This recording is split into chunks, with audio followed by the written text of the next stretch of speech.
Nick Whalen, John McKechnie here with you. NFL Week 7 is upon us. Time to talk about our favorite bets for the week.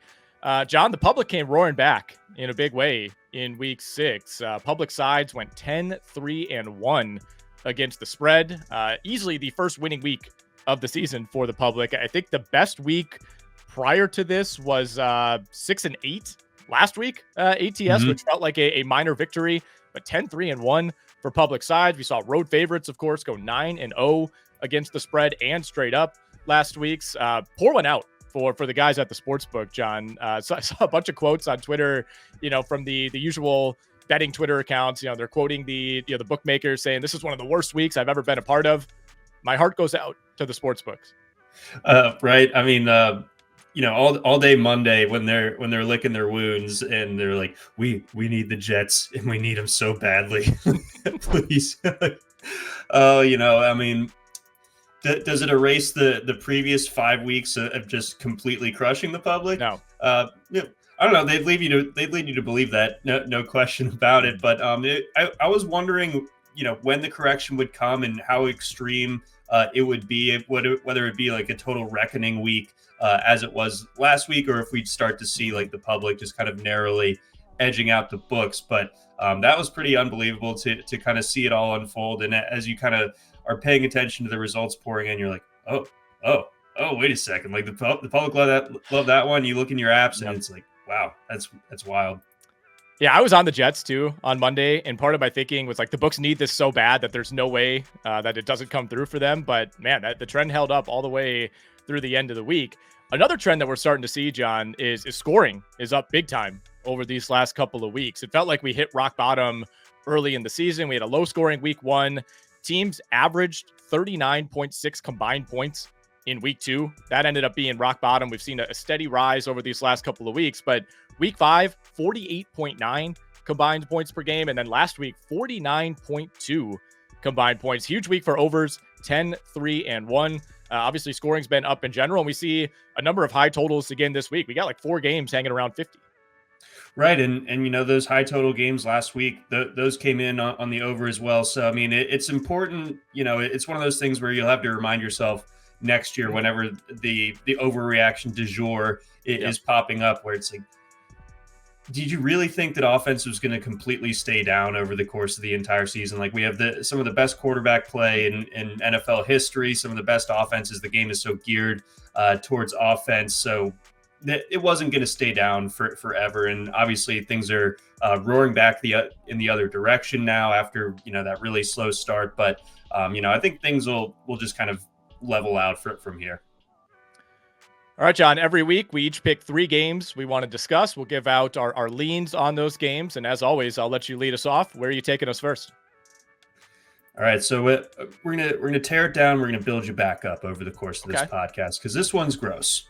You can call me Mr. Hold Your Nose, because I am taking the Carolina Panthers plus 8.5 against the Washington Commanders. I just am not convinced that Washington is quite deserving of that much respect. I think they deserve a lot of respect. I thought they hung in really well against Baltimore last week. Almost got that cover that I blithered on about for a lot of the show last week. It was very close. I would have been cool with them just, getting it to 6. That would have been just dandy. I know that was my only loss in the Circa contest last week. That one stung. It did. But I think Carolina, we know what they are, and that like the post Bryce Young benching Dalton pop has kind of fizzled out, of course, as we've seen in recent weeks. But I do think that Washington's defense is still vulnerable, and I think that this is a Carolina offense with some legitimate pieces in it. Chuba Hubbard, I think, is going to be able to have a nice day on the ground, and I think that that passing attack, or the secondary for Washington, is really abysmal. I think if Carolina has any brains, they will look at last week's film, notice that Ben St-Juste is the guy to target, and you just go after him time and time again, and you should be able to hang in here. So I don't think Washington's on like full-on upset watch, but I wouldn't be surprised if they only end up winning by a touchdown.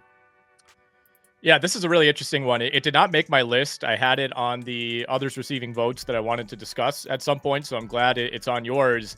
It's an ugly play, right? I think it's reminiscent of taking the Browns last week, which ended up coming through. And Carolina can obviously do more offensively than Cleveland can. And I would not be surprised, if Carolina scores into the mid-20s here.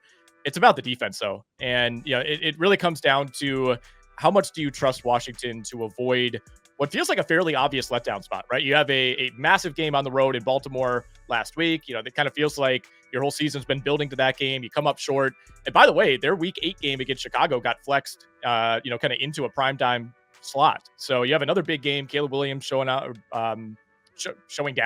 showdown, I guess is the term with Jaden Daniels next week. So on paper, it's a very obvious letdown spot. It's just, how much do you trust Washington? And I know for a young team, especially, it makes it even more of a letdown spot. But I feel like Washington, I don't view them as your typical young team. I don't view Jaden Daniels as your typical, rookie quarterback variance week to week. Like, they've been so rock solid. They've been so consistent scoring. They're 9 of 9 on fourth downs. They're the best third down team in the NFL. I think it's going to take a disastrous defensive day for the Commanders to not win this game comfortably, because I do think the offense shows up against what's at this point probably the league's worst defense. Commanders also lost Jonathan Allen last week, and that is a big deal as far as slowing down Chuba Hubbard goes. No, it absolutely is. To your point on Washington, feeling like it, despite this is kind of a new era for them, that they do kind of hold it together. It's easier when your rookie quarterback is older than Sam Darnold. But yeah, fair.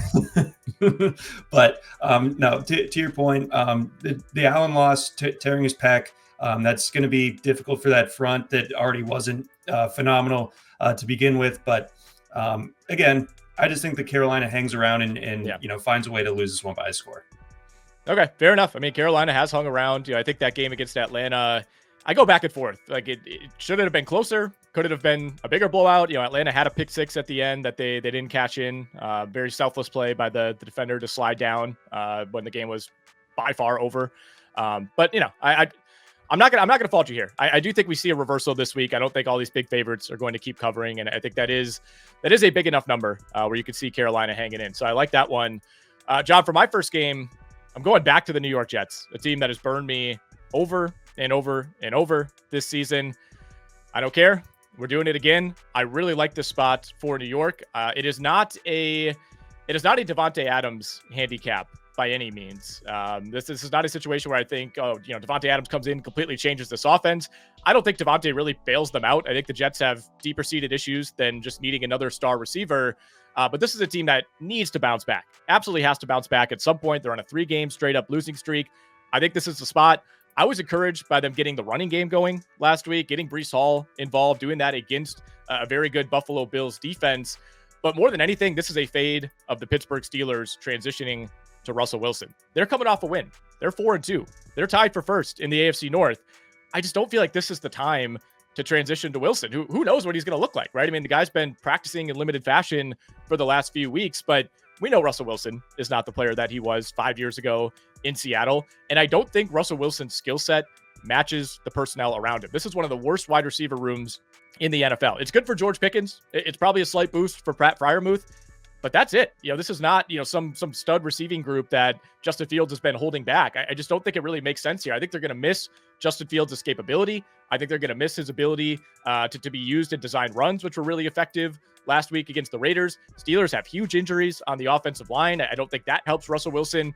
And I think the Jets defense gets its act together after that just horrific showing, especially in the first half against Buffalo. So I really like the Jets here, -1.5. Yeah, this is an odd move from Pittsburgh. I mean, you get out to a great start, especially relative to expectations, and Fields has been a huge reason why. It's not that he's necessarily lighting it up, but he's executing in the way that you kind of need him to, yes, in the way in which that they've won these games where they're just kind of going boa constrictor mode on both sides of the ball. Russ isn't going to be able to pick up those first down runs the way that Fields was, to kind of extend drives and just keep tiring out defenses over the course of the game. I think there's going to be a lot more 3 and out in this Pittsburgh offense as a result of the transition over to Wilson. So you got to feel pessimistic about this, clicking immediately week 1 or the first week of this experiment. And I don't know if there's going to be, ripple effects in that locker room, whether it's going to be divided between Team Russ and Team Fields, but you get out to the start that they have in Pittsburgh and you make this move. Feels strange. I mean, for a team that's really Pro Bowl all bad vibes in the Jets. Somehow the Steelers are kind of outdoing them this week. Yeah, you're right about that, man. It's going to be ugly. I don't think the Jets run away with this game by any means, but they've been circling some wins the last couple of weeks, and obviously came up short. You turn it over 3 times against Minnesota. Just a bizarre game against Buffalo on Monday with the missed field goals and the failed red zone conversions. I think this is the week the Jets get it together. All right, your next game. All right, let's go up to your neck of the woods. Let's go to the Packers-Texans game. Like we talked about earlier, the road favorites were crushing it last week. The Texans road dogs in this spot, but CJ Stroud has been good as an underdog traditionally in his career. Obviously, not a massive sample. We're just about a season and a half into his career, but I do like him in these particular spots. Interesting note from the Action Network: the Texans are 5-1 this season and listed as underdogs since 2003. Teams with a winning percentage of 80% or more, so Texans qualify, in October and November are about 60% against the spread when listed as underdogs. So that's a pretty long-standing trend there, and I think that in the Texans' case, we have good reason to believe in them in this particular spot. They had a bit of a laugher, obviously, last week against New England, but if Mixon's ready to go, I think that makes that offense all the more explosive. I think the defense is coming together nicely. Green Bay is definitely scary. I think, I don't disagree with them being the favorite in this spot, but I'm going to lean with this Texans team that I've, kind of had AFC Championship aspirations with. And I think this is a big spot for them. I think that they're able to hold it. This one is a stay away for me. I would lean Green Bay if you can get it at 2.5. At 3, it's a complete stay away. I think these teams are pretty evenly matched. I do think the absence of Nico Collins, though, really matters. I think even with him in the lineup, the Texans offense, to me, it looked a little bit shaky. I'm not saying they don't deserve to be 5-1, but this is the team that needed like a last-second fourth quarter drive to beat the Jaguars at home a couple of weeks ago, kind of get a fluky win at the end against Buffalo after you blow a lead. I mean, they were only up 7 on New England at the half last week, got crushed by Minnesota in week 3, had that weird game in week 2 against the Bears when Caleb Williams couldn't do anything. So I have my questions and my reservations about Houston, but this is a different offense when Joe Mixon is out there. There's been no question about that. We saw that right away, against New England last week. And, for Green Bay, I worry about the lack of pressure, specifically from Lucas Van Ness and Rashawn Gary. They're 2 outside rushers. I mean, this has been one of the worst pressure teams in the NFL. And the numbers say they're kind of about league average, but they piled up, I think, 7 or 8 sacks on Tennessee specifically in like week 3 or 4. And that's kind of carrying all those numbers. This has been a team that really struggles to get after quarterbacks. They struggled to do that against Kyler Murray last week. And I think if you give CJ Stroud time, even against a really opportune defense that's forced 17 turnovers through 6 games, that could be trouble for Green Bay. So I think we get a very close game here, and I don't have a problem taking the points with the Houston Texans. I will say, though, John, second leg of a road trip going to Lambeau Field. Historically, that has not worked out well.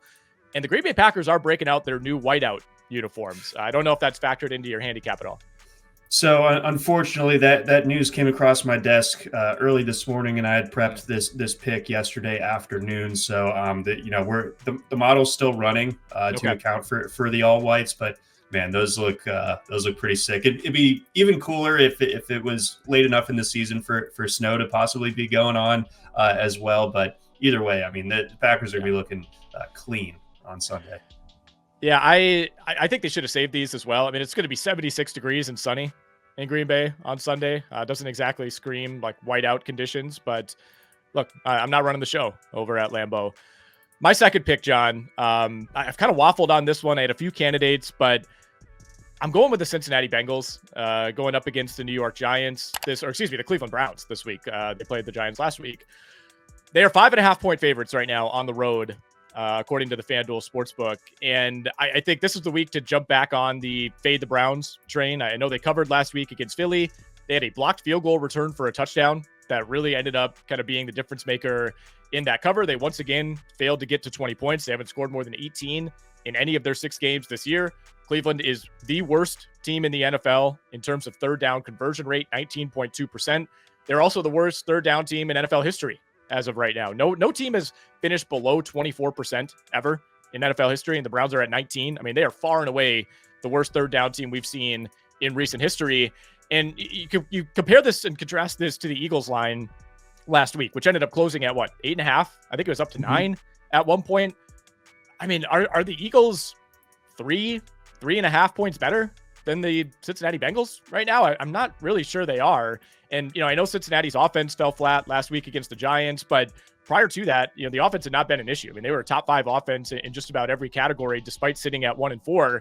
I think this is a bounce back spot for the Cincy offense. And I know there's, Nick Chubb coming back. That's a nice story. We saw the write-up in the Players Tribune. Maybe that gives Cleveland some sort of motivational boost. I don't know how much Nick Chubb really matters at this point. He's not going to carry the ball 20 times. I don't think he's going to be the same player in his first game back from that injury. And we have to factor in the absence of Amari Cooper. This is a team that's already been a complete disaster on offense. And now you remove your only reliable pass catching target. I don't know. I think this could be a blowout in favor of Cincinnati. I know, this is one where you see where the line's posted and you feel like you're almost getting dared to take it as far as the Bengals are concerned, because I'm not dissuaded by the Browns covering last week. Again, it took some fluky stuff to happen. Not that the Eagles played necessarily well enough to really do it last week, but this is still a terrible Cleveland team that, again, like you said, jettisoned the only kind of explosive part of their offense. Yeah, Nick Chubb. I mean, what's the projected workload? The impact just can't be that high in this particular first game back. So I'm not expecting a ton from him. I like some props for the unders for Deshaun Watson this week that we'll get into. And the Bengals offense last week was such a clunky, weird game up in the Meadowlands. I think they dial it back in for this one, going up against a divisional opponent. And I believe that there's some stats out there that Stefanski has not been particularly great against the North. And I think that trend continues here. Back to the board we go, John. You got 2 dogs in your pocket already. Are we going with a 3rd dog this week? Yeah. Give me some dogs this week. Although calling Patrick Mahomes an underdog in any real way is wild, but in the literal and technical sense for this week, or more the technical, he's not literally a dog. I do like the Chiefs plus 1.5 at San Francisco. It's an interesting matchup because obviously it's a Super Bowl rematch and everything like that. But whereas the Andy Reid off the bye narrative is obviously a strong one that everyone's well aware of, the Niners are on extended rest in their own right, coming off the mini bye, having played last Thursday against Seattle. I thought it was one of the better offensive performances that we've seen from San Francisco this year. They've been kind of stuck in the mud. I mean, almost dating back to week 1. That kind of was the last time that you really felt like the Niners were truly clicking. We'll have to see what's up with their injury report in that backfield. Although I think we kind of got a glimpse last week that, again, Shanahan running backs are going to make plays no matter basically who they're plugging in back there, with Isaac Guerrero, kind of icing the game last week. But Mahomes, not a huge sample of times where he's been an underdog, but he's 11-1-1 against the spread as an underdog according to the Action Network. And he's 28-7 against the spread on extended rest. That's straight up. I'm sorry, but either way, there haven't been many times where he's been an underdog and on extended rest. I think that this is a great spot to buy back in on the Chiefs. I think that the criticisms of that offense are fair. I don't know if it's necessarily going to get a ton better the rest of the way unless they make a move. And obviously with Devontae Adams and Amari Cooper being traded this week to other teams, they're kind of missing out on that game of musical chairs. I don't know what they can do to bolster it, but again, I think they have the quarterback advantage here. And I think the understated part is how good that this Chiefs defense is. I think that's going to be the thing that carries them. So I'm interested in the under in this game as well. I think it's at 47.5, but more than anything, I think that the Chiefs are able to cover the 1.5. Yeah, I'm with you on the under. I was going to say that as well. 47.5 feels high for a Chiefs team that hasn't really shown much of an offensive ceiling. And they're winning with defense, and I think they will be able to at least somewhat limit this 49ers offense. 49ers still pretty banged up, by the way, coming out of the bye. A bunch of injuries that we're monitoring on the defensive side. Obviously, we have no idea if Jordan Mason is going to be out there. I don't know how much that matters. It's like if they could just plug in Isaac Guerrero, it feels like the Niners are the one team where you could just plug and play just about any position, and it seems to always be fine. But Deebo Samuel, Jawan Jennings, those guys are still banged up as of Thursday morning, so some injuries to monitor there. Obviously, all the trends are going to point us in favor of Kansas City. Andy Reid in the last decade, 4-0 straight up, and ATS as an underdog coming out of a bye in his career. He's 7-2 straight up and 8-1 ATS off of a bye as a dog. I would give slightly into Kansas City here. This is total stay away for me. I hate to have a stay away on, the game of the week, one of the games of the year so far, but I'm backing away from this one. Chiefs have won 11 in a row straight up, and I think only 2 of those have come by more than one score. It's like they can't keep getting away with this, and yet at the same time, I can't get myself to say that this is the spot. No, exactly. He's the boogeyman. It's almost Halloween, crazy, and Mahomes really is. He's unreal. Yeah, Mahomes is going to somehow throw like 4 picks, and the Chiefs will win this game by a field goal. I don't know. I don't understand it.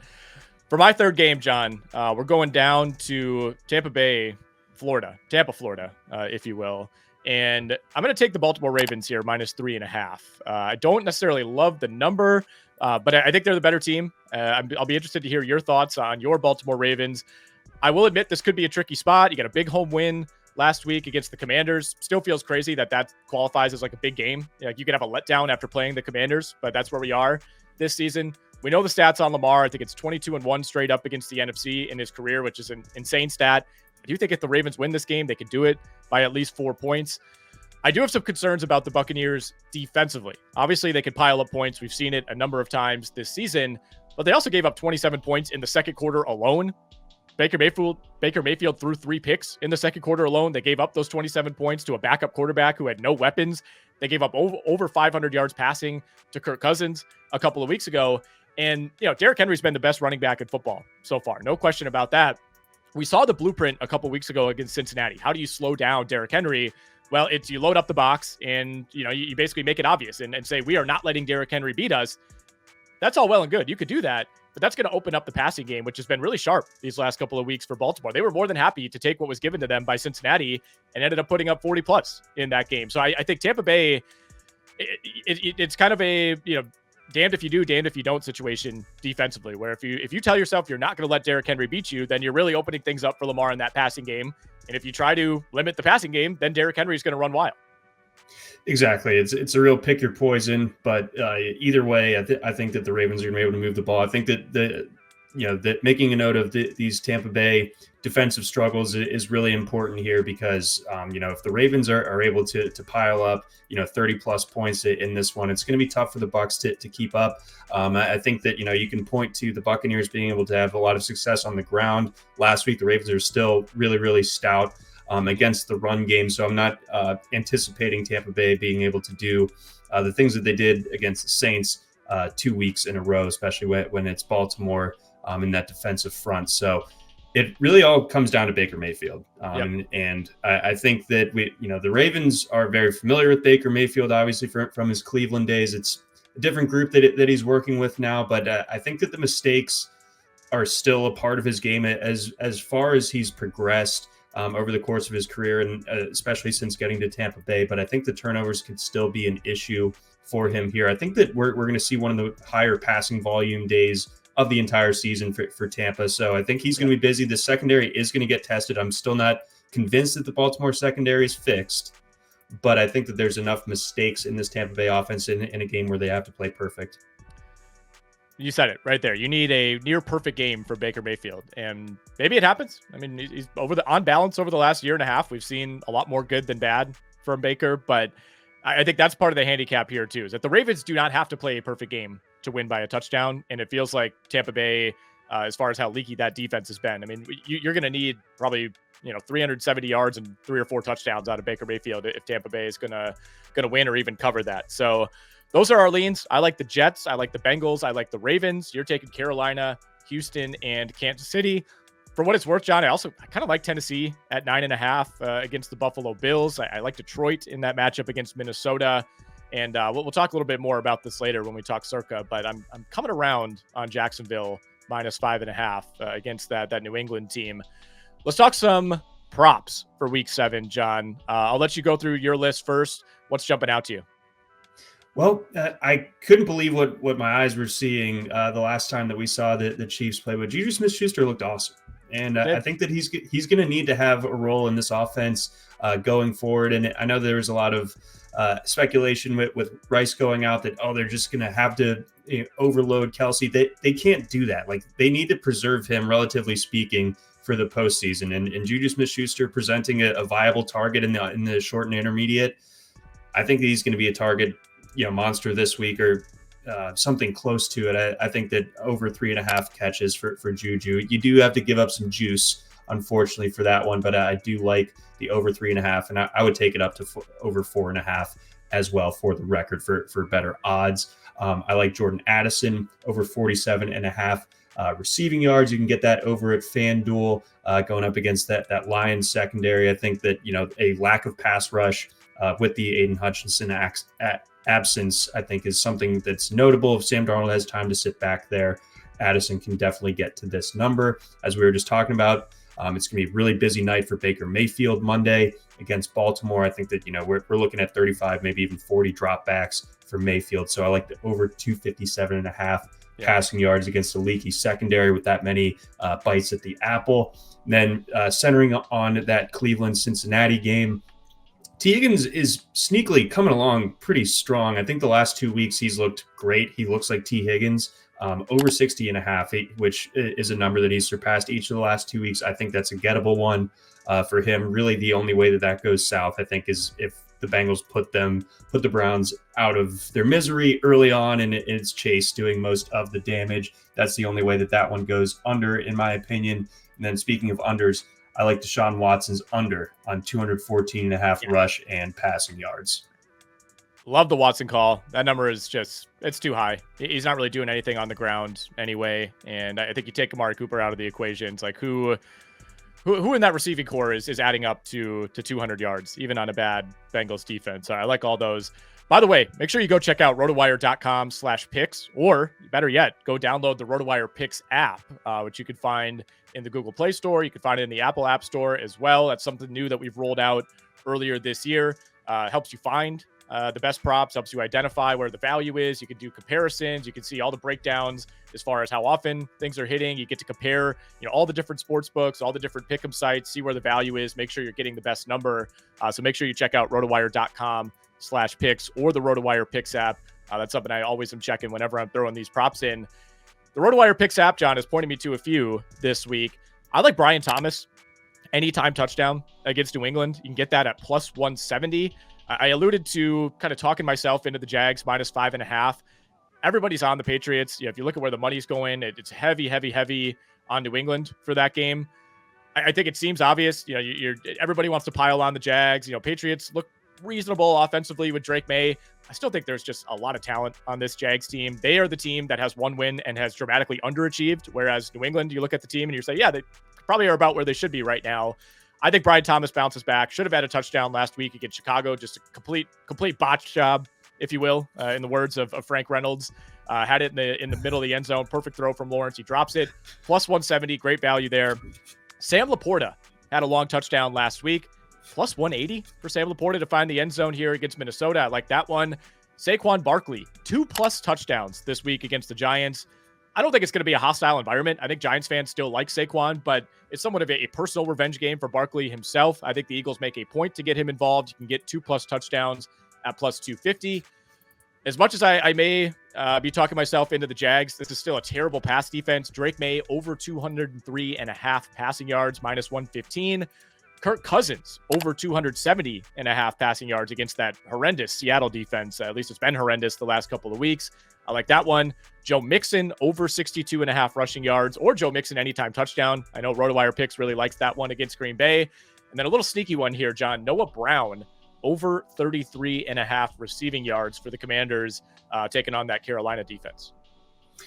I'm digging a lot of these, and for the record, I found the T. Higgins one on our Picks app and on our Picks site. That was it. That was a great call by them. I might have overlooked that.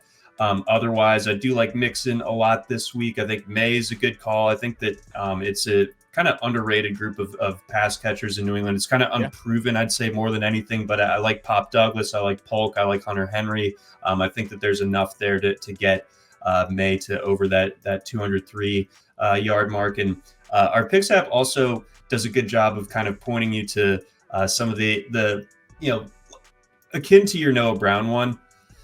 take a look see at what it's saying for the Browns pass catchers, and that kind of ties into what you're saying about the Watson prop. You can find some good ones in there. I basically the only guy that I would feel icky about taking the under on is either Cedric Tillman or David Njoku. But if there are posted numbers on Elijah Moore, but as there was a week ago, I believe it was, maybe something to consider.